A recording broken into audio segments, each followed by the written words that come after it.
తెలంగాణ రాష్ట్రంలో ఉన్నటువంటి యావత్ తెలంగాణ ప్రజానీకానికి అదేవిధంగా ఆసరా పింఛన్ల కోసం వేచి చూస్తున్న వృద్ధులకు, వికలాంగులకు, వితంతువులకు తెలంగాణ రాష్ట్ర కాంగ్రెస్ ప్రభుత్వం అదిరిపోయే శుభవార్తనైతే తీసుకొని రావడం జరిగింది.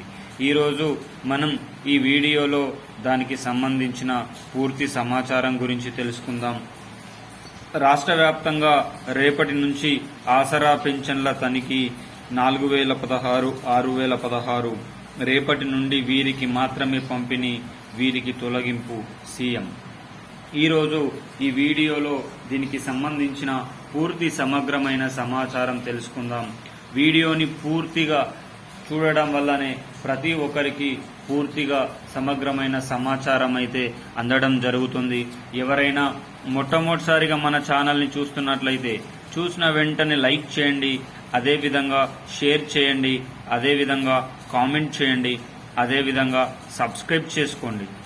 మీరు లైక్ చేయడం వల్ల ఈ వీడియో తెలంగాణ రాష్ట్రంలో ఉన్నటువంటి వృద్ధులకు, వికలాంగులకు, వితంతువులకు వీడియో చేరడం అనేది జరుగుతుంది. అదేవిధంగా మీరు బంధుమిత్రులకు షేర్ చేయడం వల్ల ఆసరా పింఛన్ల కోసం వేచి చూస్తున్న వారందరూ కూడా సరైన సమాచారాన్ని ఈ వీడియోలో తెలుసుకొని ఎటువంటి లోపభూయిష్టమైన సమాచారం అందడం జరుగుతుంది. మీరు కామెంట్ చేయడం వల్ల, మీ యొక్క సందేహాలను కామెంట్ చేయడం వల్ల నేను మీకు అత్యంత త్వరితగతన మీకు రిప్లై చేయడం జరుగుతుంది. తద్వారా మీ సమస్య కూడా తీరుతుంది. మీరు సబ్స్క్రైబ్ చేసుకోవడం వల్ల తెలంగాణ రాష్ట్ర ప్రభుత్వం నుంచి కానీ, ఆంధ్రప్రదేశ్ రాష్ట్ర ప్రభుత్వం నుంచి కానీ, కేంద్ర ప్రభుత్వం నుంచి కానీ ప్రభుత్వాలు ప్రవేశపెట్టే వినూత్నమైన ప్రజా సంక్షేమ పథకాలు ఎప్పటికప్పుడు సమయానుసారంగా, నిర్దిష్టానుసారంగా లోపభూయిష్టమైన సమాచారంతో మీ ముందుకు తీసుకొని రావడం జరుగుతుంది. తద్వారా ప్రతి ఒక్కరూ ప్రజా సంక్షేమ పథకంలో భాగమై ప్రతి ఒక్కరికి ఈ ప్రజా సంక్షేమ పథకానికి సంబంధించిన డబ్బుల పంపిణీ కార్యక్రమంలో తమ పేరు అయితే ఉండడం అయితే జరుగుతుంది. ఇక ఆలస్యం చేయకుండా వీడియోలోకి అయితే వెళ్ళిపోదాం. చాలా మంది మిత్రులు కామెంట్ రూపంలో అడుగుతున్నారు, అన్న రైతు బంధు అదేవిధంగా మనకు రైతు రుణమాఫీ గురించి చెప్పమని. రైతు రుణమాఫీకి సంబంధించి ప్రభుత్వం అయితే 30,000 కోట్ల రూపాయలను బాండ్ల రూపంలో, డబ్బుల రూపంలో అయితే తీసుకోవడం అయితే జరుగుతుంది. ఇది మన అందరికీ తెలిసిన విషయమే. మరి ఈ బాండ్లను అమ్మితే 30,000 కోట్ల రూపాయలు డబ్బులు వస్తాయి. దీని ద్వారా అందరికీ రుణమాఫీ అవుతుందా అంటే ఒకసారి రుణమాఫీ గురించి అయితే చూద్దాం.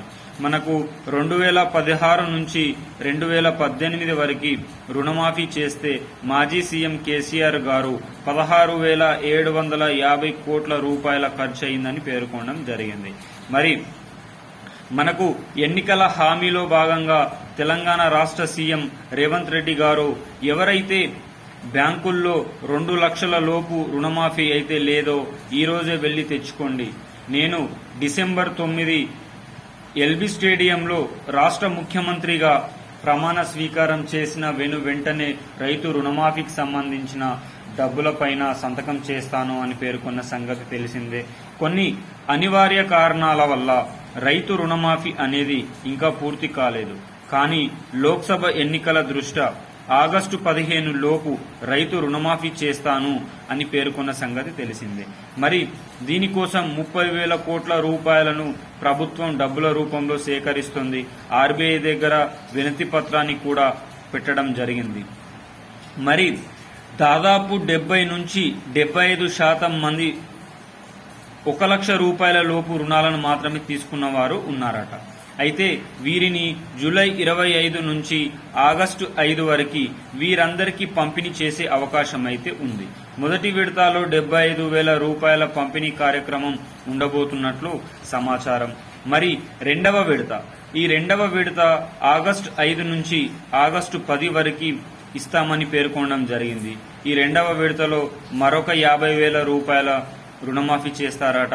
ఆగస్టు 10 నుంచి 15 లోపు మరొక 75,000 రూపాయల రుణమాఫీతో మొత్తం 2 లక్షల రూపాయల రుణమాఫీ ఏకదఫాగా తెలంగాణ రాష్ట్ర కాంగ్రెస్ ప్రభుత్వం చేయాలని ఆలోచిస్తూ ఉంది. ఇదివరకే బ్యాంకులకు కూడా తన నివేదికను పంపింది. ఎవరైతే అర్హులుగా ఉన్నారో, ఎవరికైతే కట్ ఆఫ్ డేట్ కంటే కరెక్టుగా ఉందో వారందరికీ కూడా రైతు రుణమాఫీ అనేది చేస్తాం. బ్యాంకు అధికారులు వారందరికీ ఇబ్బంది పెట్టవద్దు, ఎలాంటి సమయంలో కూడా వారందరికీ ఎలాంటి ఇబ్బంది కలిగించవద్దు అని ప్రభుత్వం బ్యాంకులకైతే నివేదికనైతే ఇవ్వడం అయితే మరి జరిగింది. మరి ఈ కట్ ఆఫ్ డేటు 2018 నుంచి 2024 ఈ మధ్యలో తీసుకున్న వారందరికీ ఇస్తారా, లేకపోతే 2023 డిసెంబర్ 7న తెలంగాణ రాష్ట్ర కాంగ్రెస్ ప్రభుత్వం అధికారం చేపట్టక ముందు ఉన్న వారందరికీ ఇస్తారా అనేది తెలియాల్సి ఉంది.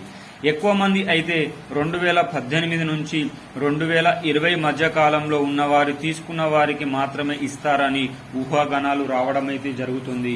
దీనికి సంబంధించి ఈ అర్హుల లిస్టులను 2 లేదా 3 రోజుల్లో వస్తుంది కదా, అప్పుడు వచ్చినప్పుడు దీనికి సంబంధించిన పూర్తి సమాచారం అయితే ప్రతి ఒక్కరికైతే అందడం అయితే జరుగుతుంది.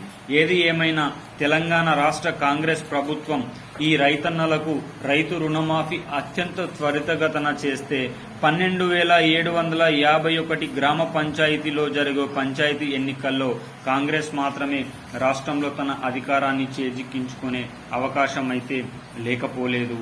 ఇక ఆలస్యం చేయకుండా ఈరోజు ఈ వీడియోలో ఆసరా పింఛన్ల గురించి మాట్లాడుకుందాం. ఇదివరకే జూన్ నెల ఆసరా పింఛన్ల పంపిణీ ప్రక్రియ చాలా జిల్లాల్లో మొదలు కావడం జరిగింది. ఈ 2-3 రోజుల్లో కూడా చాలా జిల్లాల్లో, మిగతా అన్ని జిల్లాల్లో పాత పింఛన్ 2016, 4,016 రూపాయల చొప్పున మాత్రమే పంపిణీ కార్యక్రమం ఉండబోతుంది. మరి ఈ పింఛన్ పంపిణీ కార్యక్రమం పూర్తయిన తర్వాత ఆసరా పింఛన్ల లిస్టులనైతే తనిఖీ చేస్తున్నట్లు ప్రభుత్వం న్యూస్ అయితే విడుదల చేయడం జరిగింది. మరి ఈ పింఛన్లు ఎవరైతే ఫేక్ గా సదరం సర్టిఫికెట్స్ పెట్టారో, ఫేక్ గా ఆధార్ కార్డ్స్, ఫేక్ గా ఏజ్ ని మ్యానిపులేట్ చేసి ఎవరైతే ఆసరా పింఛన్లు పొందుతున్నారో వీరందరినీ ప్రభుత్వం రద్దు చేస్తూ, ఎవరైతే ప్రజాపాలన పథకంలో కొత్తగా 60 సంవత్సరాలు నిండిన వారు ప్రతి ఒక్కరికి కూడా ఆసరా పింఛన్లు కలుపుతూ ఈ జూన్ మాసం చివరి రోజుల్లోనే ఆసరా పింఛన్లకు సంబంధించిన లిస్టులను ప్రభుత్వం విడుదల చేయబోతుంది.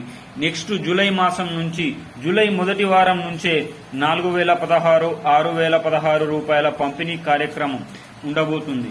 ఎవరైతే తెలంగాణ రాష్ట్రంలో అర్హులుగా భావించబడుతున్నారో వారందరికీ 4,016, 6,016 రూపాయల పంపిణీ కార్యక్రమం ఉండబోతుందని ప్రభుత్వం అయితే పేర్కొనడం జరిగింది.